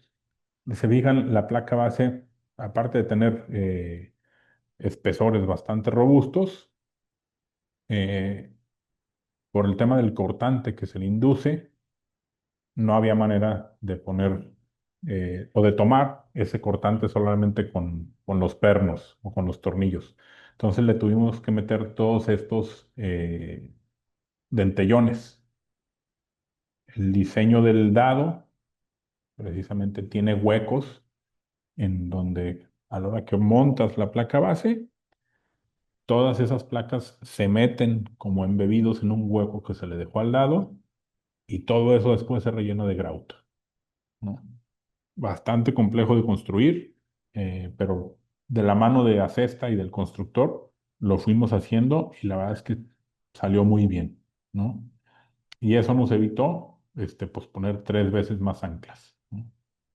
Así se ve el tema de la placa base y de la sección cajón. Un poquito el tema del montaje, ¿no? Eh, Se llevó un control numérico de todas las piezas. El proceso de obra fue bastante limpio en cuanto a que la calle nunca estuvo cerrada. Solamente a la hora de poner el tramo que iba a ser la clave y que iba a cerrar el puente, fue cuando ya se cerró durante una noche. Eh, y bueno, eh, para no ser la excepción como en muchas obras de ingeniería, nos faltó una pulgada para que cerrara, ¿no? Se montó la sección cajón, estaba todo listo para llegar y colocar la última pieza y le faltó una pulgada. Entonces, pues, ni hablar, se tuvo que hacer ahí el WPC de cómo reparar esa zona. Eh, Involucró un poquito más de trabajo, pero cerró y cerró bien, ¿no?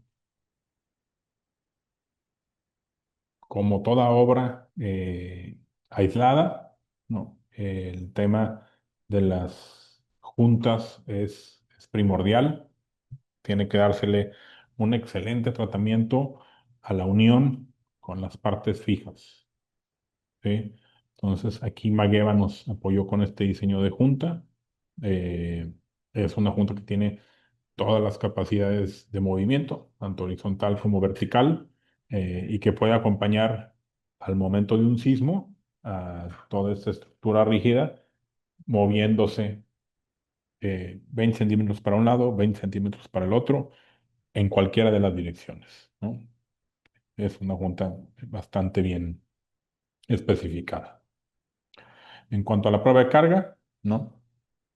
Eh, en un principio, la realidad es que habíamos pedido micrómetros, extensómetros y ahora sí que todas las monerías para hacer la prueba de carga, ¿no?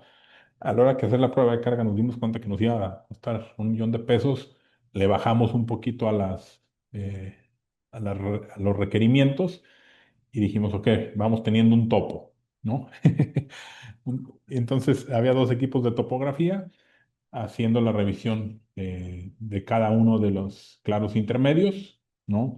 A la hora que estaban pasando los trailers completamente cargados, conforme a la normativa, ¿no?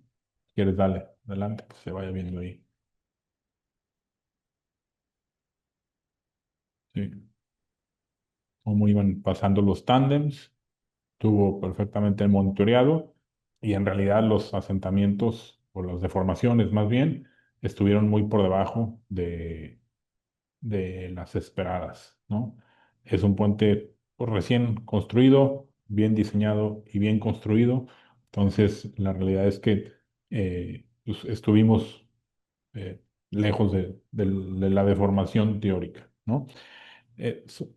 Digo, es importante decir también que este es un puente meramente vehicular.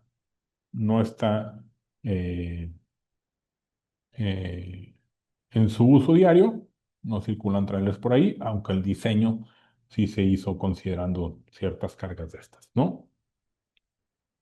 Ok, entonces, a ver, Dampo nos pidió, ¿no? Que habláramos un poquito de este par de experiencias que tuvimos junto con ellos de un hospital y de un puente vehicular, ¿no? La realidad es que para enriquecer un poquito la plática, quise poner un par de slides, ¿no? Para platicarles un poquito qué sigue, ¿no? Tenemos un proyecto multitorre en Ciudad de México. Y afortunadamente el cliente nos compró la idea de que vamos a hacer un diseño convencional que cumpla con el reglamento, probablemente metálico, porque ahorita el peso que inflige una estructura de concreto eh, pelea mucho con el control de deformaciones, ¿no? Pero vamos a tener un proyecto convencional en metálico, ¿no? Para este tiene 7 sótanos y son 5 torres entre 15 y 18 niveles. Y adicional a ese modelo que vamos a hacer pasar y ese proyecto que vamos a hacer pasar en convencional metálico, vamos a hacer estos 4 ejercicios, ¿no? El desarrollador estuvo de acuerdo en que el doctor Amador Terán nos acompañe en cada uno de estos ejercicios y entonces vamos a hacer el proyecto de una de estas torres completamente aislado. Vamos a hacer el proyecto de una de estas torres con muros de placa metálica amortiguada. Vamos a hacer el proyecto de una de estas torres con un túnel más damper y vamos a hacer una de estas torres controlado con BRBs. Entonces, la realidad es que acabando este proyecto, vamos a tener 4 proyectos, 5 proyectos llevados hasta un muy buen nivel de desarrollo con cada uno de estos sistemas. ¿Sí? ¿Por qué? Porque en realidad hemos tenido, espérame, ya me mataste la slide más bonita, Esteban.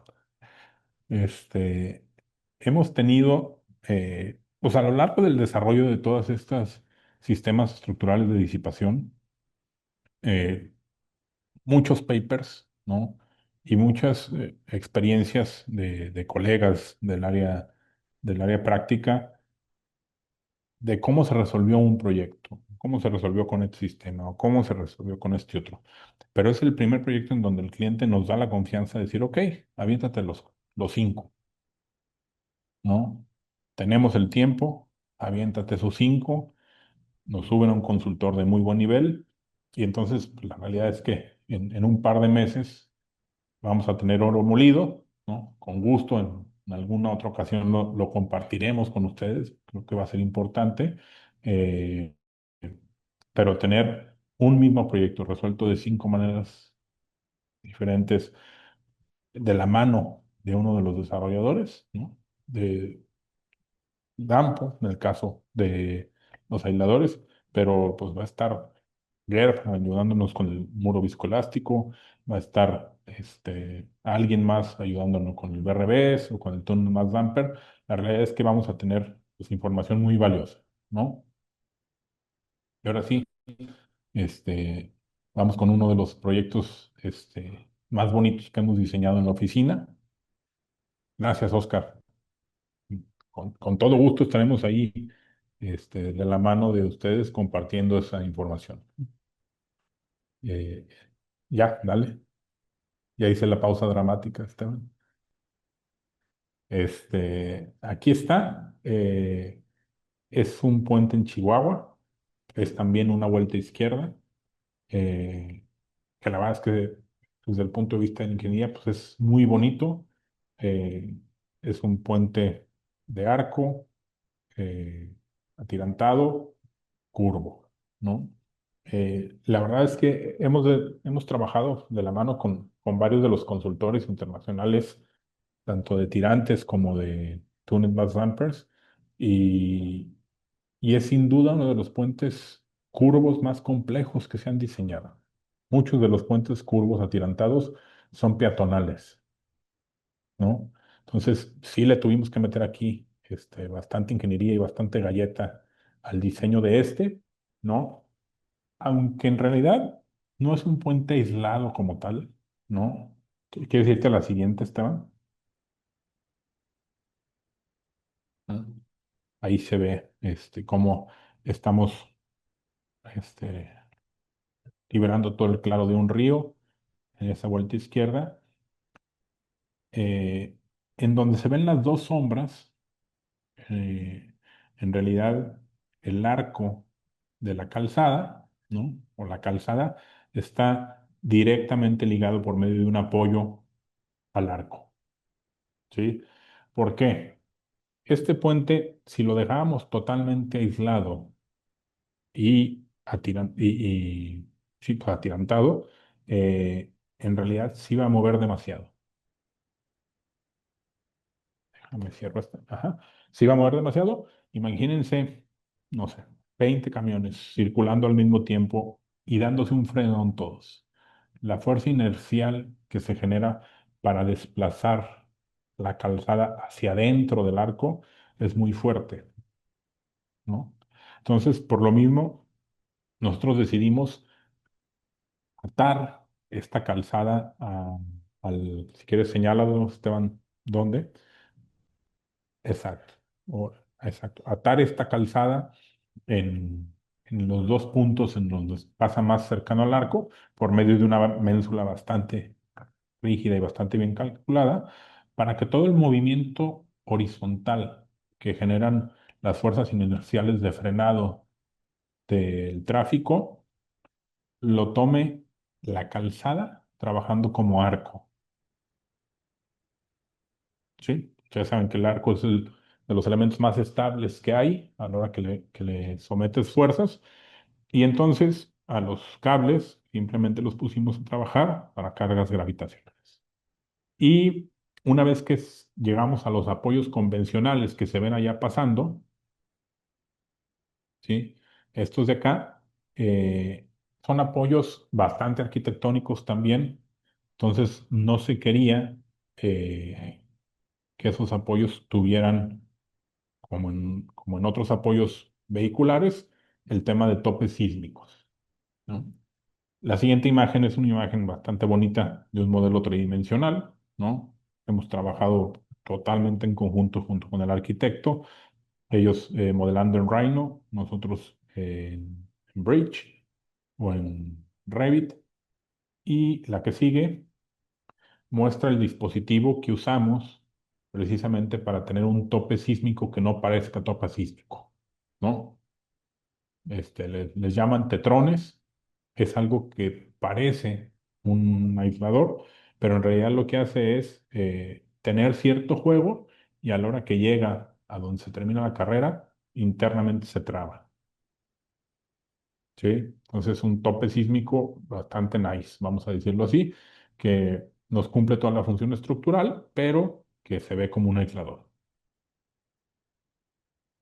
Y adicionalmente, este puente, para controlar precisamente las vibraciones horizontales y verticales del puente, tanto por el tema del tráfico como por el tema del viento, va a tener tres puntos en donde va a tener un túnel bus damper, diseñado con Getter, conjunto con Getter, precisamente para que, vamos a decirlo así, las condiciones de uso de los usuarios, si en algún momento les toca estar parados, ahí se juntó el tráfico por un choque, y les toca estar parados en su carro, eh, por la condición de sensación que se tenga, disminuya, ¿sí?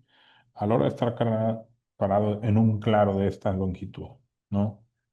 Atirantado, y con estas secciones esbeltas, la realidad es que sí se va a sentir, ¿no? Se va a sentir que esto se mueve, que esto vibra, pero bueno, siempre y cuando esté dentro de los límites y tolerancias permisibles, nadie que vaya circulando por ahí lo sentirá. Si alguien en algún momento se encuentra detenido por alguna condición, sentirá que eso se mueve un poquito. Y para eso le pusimos los Stones Band Dampers para controlar un poquito ese efecto, ¿no? Y bueno, pues me tocó hablar de la parte bonita del par de proyectos que estamos empujando, ¿no? De más o menos qué viene.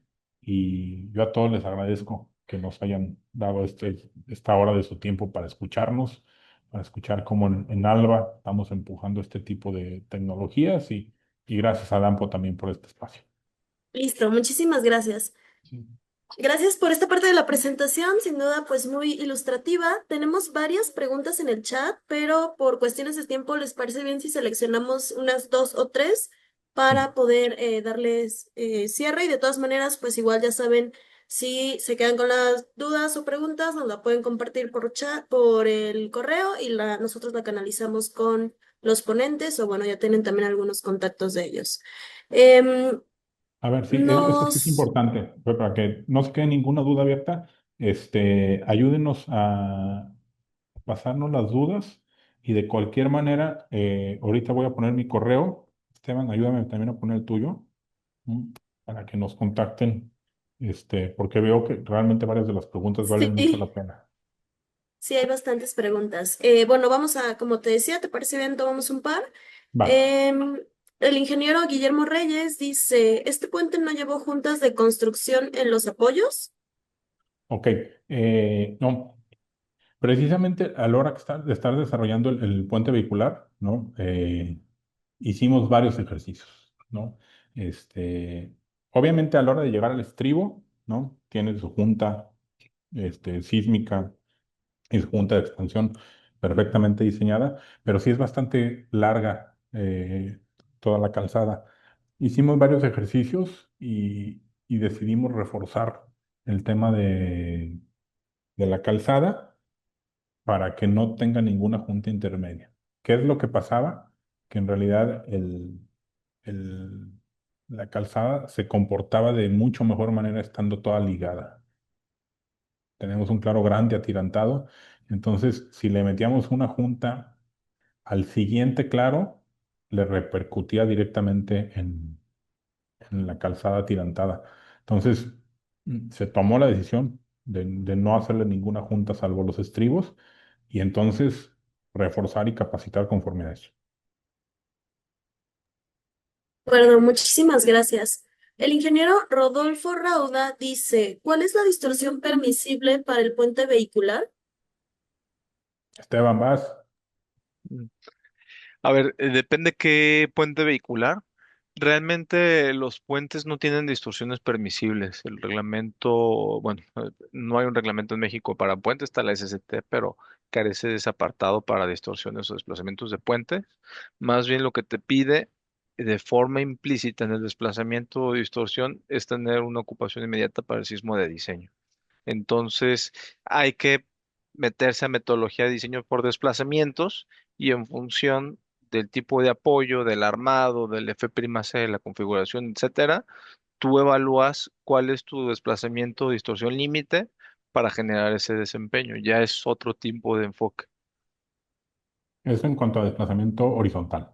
de desplazamiento horizontal. Y vertical, Vertical está el límite, tanto el ASTO como el IMT trae el mismo límite, que es L entre 800 para carga viva, o L entre 1000, dependiendo ahí las condiciones, ¿no? Si hay banqueta. ok. Muchísimas gracias. Y finalmente voy a tomar esta del ingeniero José Luis González que dice, ¿cómo funciona el mecanismo que absorbe la vibración del puente? Ah, a ver, es muy padre. La realidad es que es el mismo principio que tiene la torre de China Taipei 101, ¿no? Que es un sincronizador de masas desintonizado. El edificio lo tiene en la parte de arriba para que a la hora que llegue el viento y el edificio se está moviendo hacia un lado, esa gran masa se mueva hacia el otro. Aquí lo que tenemos es también placas de plomo suspendidas debajo y con ciertos niveles de vibración para que a la hora que el puente, sea por condiciones de viento o de fuerzas inerciales de frenado, se quiera desplazar hacia un lado, el dispositivo está diseñado para que lo frene con toda esta gran masa, ¿no? Se analizan las formas de vibrar del puente y por eso normalmente no es suficiente con uno en puentes vehiculares, con un sintonizador de masas. En este caso se pusieron tres.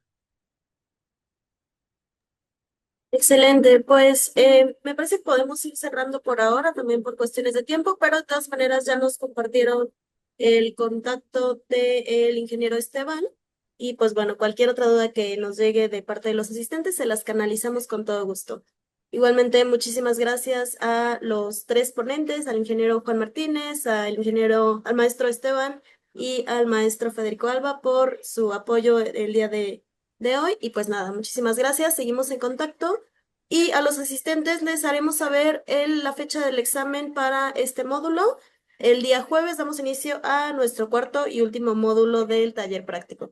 Muchísimas gracias por todo Perfecto. y nos estamos viendo. Que tengan muy buena tarde Gracias, todos. gracias a todos. Que Gracias, tengan- Gracias a saludos. todos. Hasta luego. Pásenla bien, buena tarde. Hasta luego. Gracias. Gracias, Juan. Hasta luego.